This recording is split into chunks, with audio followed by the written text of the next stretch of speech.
अमरनाथ गुफा के पास बादल फटने से 15 लोगों की मौत हो गई। वहीं हादसे में कई लोग घायल हो गए। बचाव अभियान के लिए एनडीआरएफ, एसडीआरएफ, सेना, जम्मू कश्मीर पुलिस के साथ साथ स्थानीय प्रशासन सक्रिय है। बादल फटने से तीर्थ यात्रियों के कई टेंट भी चपेट में आ गए। यह हादसा शुक्रवार शाम करीब 5:30 बजे हुआ। हालांकि हादसे में 2 घंटे बाद ही रेस्क्यू टीम ने कहा कि हालात नियंत्रण में है। एनडीआरएफ की टीम ने 3 लोगों को बचा लिया। हमारी एक टीम तो होली केव के बिल्कुल पास तैनात रहती है, तो वो टीम तो इमीडिएटली जुड़ गई थी राहत कार्य में। 2 टीमें और पास में हैं, बरारी मार्ग में और पंचतरनी में, जिनमें से बरारी मार्ग की टीम ऑलरेडी वहां पहुंच के शामिल हो गई है। पंचतरनी की टीम शामिल हो रही है। बादल फटने के बाद सैलाब टेंटों के बीच बहने लगा था, जिसके बाद श्रद्धालुओं के बीच हाहाकार मच गया। बताया जा रहा है कि लगातार बारिश की वजह से हालात बिगड़ते चले गए और नालों में उफान से सैलाब टेंट के बीच आ गया। अंधेरे की वजह से रेस्क्यू टीम को काफी मुश्किल हुई। आईटीबीपी के मुताबिक बारिश के बाद से ही लगातार श्रद्धालुओं को अलर्ट किया जा रहा था। घायलों को एयरलिफ्ट कर हॉस्पिटल में भर्ती कराया गया। श्राइन बोर्ड और प्रशासन की तरफ से हेल्पलाइन नंबर भी जारी किए गए हैं, जिससे लोग अपने परिजनों से संपर्क कर सकें। शुक्रवार को करीब 8 से 10 हजार श्रद्धालु यात्रा में शामिल थे। गनीमत रही कि हादसे के कुछ देर बाद ही बारिश रुक गई, नहीं तो मरने वालों का आंकड़ा और बढ़ सकता था। हादसे के बाद एहतियात के तौर पर अस्थायी रूप से अमरनाथ यात्रा को रोक दिया गया।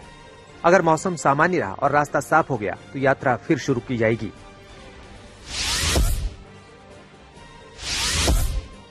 अमरनाथ गुफा के पास हुए हादसे पर पीएम मोदी ने दुख जताया है। उन्होंने ट्वीट किया, अमरनाथ गुफा के पास बादल फटने से व्यथित हूं। शोक संतप्त परिवार के प्रति संवेदना है। जम्मू कश्मीर के उपराज्यपाल मनोज सिन्हा से बात की और हालात का जायजा लिया। बचाव और राहत का कार्य जारी है। प्रभावितों को हर संभव सहायता प्रदान की जा रही है। गृहमंत्री अमित शाह ने भी हादसे पर दुख जताया और उपराज्यपाल मनोज सिन्हा से हादसे की जानकारी ली। यात्रा 30 जून से शुरू हुई थी, जो 11 अगस्त तक चलेगी। इस बार करीब 3 लाख श्रद्धालुओं के शामिल होने की संभावना है।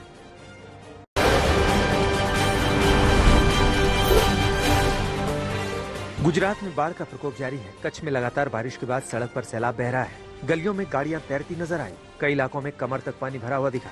रेस्क्यू टीम लगातार सैलाब के बीच गाड़ियों का रेस्क्यू करती दिखी। सड़क पर खड़ी गाड़ियों की छत तक पानी पहुंच गया। कार हो या ट्रैक्टर, सब डूबे नजर आए।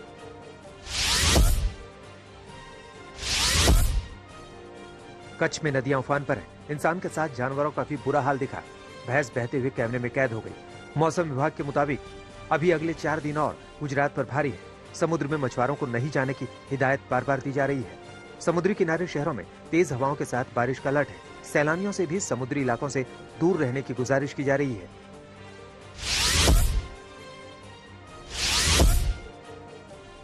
अहमदाबाद में भी लगातार हो रही बारिश ने आम जनजीवन को अस्त व्यस्त कर दिया है। रिहायशी इलाकों में पानी भरने से लोग घरों में कैद होने को मजबूर हो गए।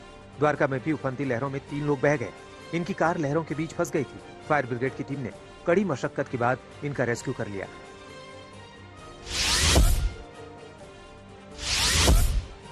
हिमाचल प्रदेश के बिलासपुर में बादल फटने से बर्बादी का मंजर दिखा। घुमारवीं उपमंडल के भगौट में बादल फटने से काफी तबाही हुई। गौशाला के अंदर पानी भरने से कई जानवर बह गए। नालों में बारिश का पानी बढ़ने से बाढ़ के हालात बन गए। बताया जा रहा है कि इन दोनों गौशालाओं के अंदर 2 भैंस और 7 बकरियां थी, जो पानी में बह गई। गनीमत रही कि गौशाला चलाने वाले परिवार के सभी सदस्य सुरक्षित बच गए।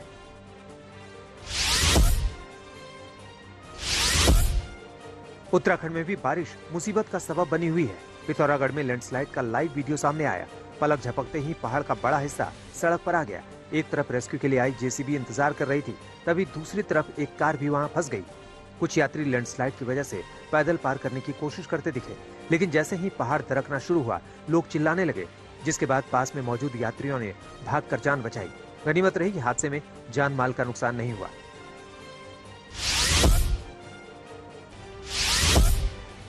पिथौरागढ़ में गांव वाले उफनती नदी को पार करने के लिए मजबूर दिखे।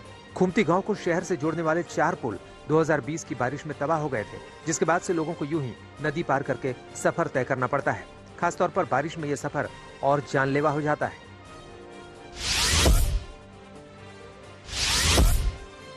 उत्तराखंड के रामनगर में बड़ा हादसा हो गया। पंजाब से आए 9 सैलानी सैलाब में जान गंवा बैठे। ये लोग कार में उफनते ढेला नाले को पार करने की कोशिश कर रहे थे। इसी दौरान उनकी कार गिर गई। सिर्फ 22 साल की एक लड़की की जान बच सकी। बाद में रेस्क्यू कर हादसे की शिकार कार को बाहर निकाला गया।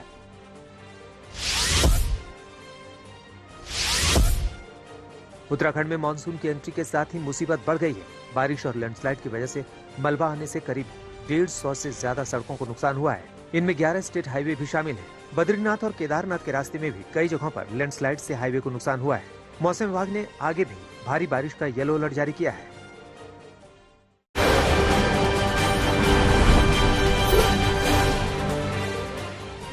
दिल्ली सरकार में मंत्री सत्येंद्र जैन की मुश्किलें कम होने का नाम नहीं ले रही। अब प्रवर्तन निदेशालय ने मनी लॉन्ड्रिंग के मामले में सत्येंद्र जैन की पत्नी को तलब किया है। जांच एजेंसी ने नोटिस जारी करते हुए सत्येंद्र जैन की पत्नी के कथित रूप से शेल कंपनियों से जुड़े होने और लेन देन के मामले में पूछताछ के लिए 14 जुलाई को बुलाया। पिछले महीने ईडी ने दावा किया था कि सत्येंद्र जैन ने जांच एजेंसियों को गुमराह करने के लिए अपनी 2 बेटियों सहित अपने परिवार के सदस्यों का इस्तेमाल किया।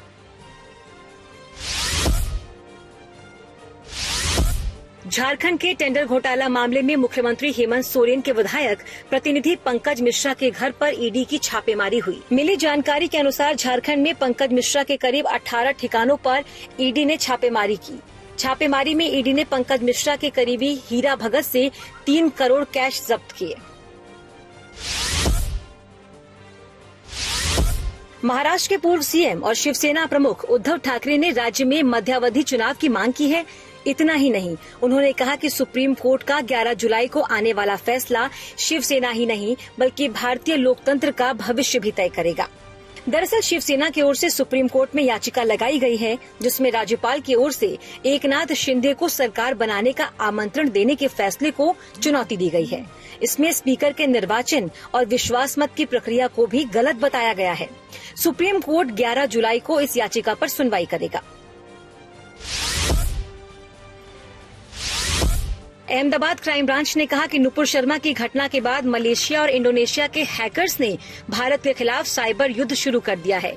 दोनों समूहों ने दुनिया भर के मुस्लिम हैकर्स से भी अपील की है कि वो भारत पर साइबर हमला शुरू करे। अहमदाबाद साइबर क्राइम ब्रांच ने कहा है कि हैकर्स ग्रुप्स ने 2000 से ज्यादा वेबसाइट हैक की है। हिंदुओं की सुरक्षा के लिए हेल्पलाइन नंबर जारी करने के बाद अब वीएचपी ने हथियार का लाइसेंस बनवाने में भी हिंदुओं की मदद की बात कही है। गुरुग्राम में वीएचपी पदाधिकारियों ने कहा है कि हथियारों का लाइसेंस दिलाने में भी संगठन की ओर लोगों को सलाह और मदद दी जाएगी।